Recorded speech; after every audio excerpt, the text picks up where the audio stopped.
wani tsinannen tsoho wai da sunan shehi aka sa shi a social media fa ake yadawa fa, yace annabi Muhammadu me zai nuna masa, shekara nawa yayi yana sallah, shekara 33 yayi, shi ko shekara 70 yayi, har a gaya masa har annabi ya bar duniya mutum nawa ya sa a musulunci, shi ya sa sama da mutum miliyan 10. Zan fara faɗi farkon wa'azi na ce mutum ɗaya da suka yi amfani da la ilaha illallah hannuna sun fi mutum miliyan 10. Zamanin annabi mutum nawa ke Makka da Madina har suka yadda da la ilaha illallah. Ba mu tsere ba nan. Shekarar shi 20. Ta, Saudiyan da kanta ba ta cika miliyan 10 ba tuku. Sallolin nan nasa ɗan shekaru 13 na yau shekaran mu 70 da yan kai. Ba mu fasa sallah ɗaya ba. Ba mu fasa azumi ɗaya ba. Annabi ya shekara 70 ne yana sallah. To ku gane a kai ku cikin raman Ubangiji. Annabi na nan, cewa Ahmadu Tijjani Ibrahimu Anyasu na nan, amma da kuma shehi ne, wannan shehi ko shedan? Ko shedan bai faɗi wannan iskancin ba, ko shedan bai gaya wannan. Abin da ya fi wannan muni ya ce Allah in yi barna a Ƙur'ani shehunansu suke gyarawa. Wai wannan duk shine addinin musulunci? Waɗannan tsinannun mutane la'anannun Allah suna gaya wa Allah maganar da ba dan haƙurin Allah ba sama sai ta rikito ta rufe mu? Amma magana akan waɗannan shine sai a ce ka kafirta mai la ilaha illa, to in dai waɗannan musulmi ne dan la ilaha illallah da suke faɗa da bakin su, Fir'auna ma musulmi ne dan Fir'auna ma ya faɗi la ilaha illallah da ita ya cika. Amma na san ko giyawa ke kasha ba za ka ce Fir'auna musulmi bane. Hatta idza adrakahu al-gharq qala amantu annahu la ilaha illa allazi amanat bihi banu isra'il wa ana minal muslimin.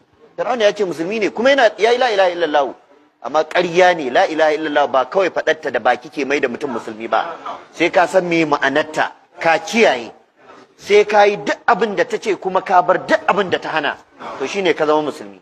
Illa man shahida bil haqqi wa hum ya'lamuna, sai wanda ya shaida gaskiya kuma ya kiyaye ta. Innal ladzina qalu rabbuna Allah thumma istaqamu qul amantu billahi thumma istaqim. Wannan shine ka'ida. Amma kawai kana faɗar kalma ƙarya kake. Ubangiji ya ce wa ma yu'minu aktharuhum billahi illa hum mushrikun. Ƙarya suke da yawan su, ko sun ce sun yi imani da Allah, ƙarya suke, shirka suke yi. Da Allah ya ji kansa da rahama. Da yawan ɗariƙu raba mutane suke da Allah. Kishiyoyi ne ga manzo Allah fa. Kishiyoyi ne ga sunnar manzo Allah sallallahu alaihi wasallama. Kuma ka gwada ka gani, duk inda annabi ya ce ai kaza sai sun saba. Amma sai su ta surutu da baki, mu masoyan annabi ne, mu Muhammadawa, mu kaza. Ƙarya ne. Inda gaske kuna son sa, me yasa ba za ku tsaya akan abin da ya tsayar da ku ba? In kana hubbuka sadiqan la ata'atahu innal muhibba liman yuhibbu muti'u. Inda gaske san annabi kake, za a samu kana bin sa sau da kafa. Domin ka'idar duk masoyi yana bin masoyinsa ne sau da kafa. Amma ka ce kana son annabi, ka saba masa a zikiri, ka saba masa a salati, ka saba masa a kamar sallah, kai hatta haɓaka in aka kalla ka saba masa. A sa tufafi ka saba masa, a tarbiyyar ƴaƴa ka saba masa, a komai ka saba masa, kuma duk da haka sunanka masoyinsa. Kai hatta a rukunin musulunci da ya kawo ka saba mai, dan sai da ka ƙara naka. Shi ya ce al-islam an tashhada an la ilaha illallah wa anna muhammadar rasulullah wa tuqima sala wa tu'tiya zaka wa tasuma ramadan wa tahujja al-bait. Wannan sune rukunin musulunci 5 da annabi ya faɗa a hadisin jibrilu. Amma kai ka ce wanda baya maulidi ba musulmi bane. Yanzu ka ƙara ko baka ƙara ba? Manzo Allah ya bar sharuɗan musulunci da ƙawa'id na musulunci da arkanu na musulunci 5, kai yanzu ka haifar da na 6.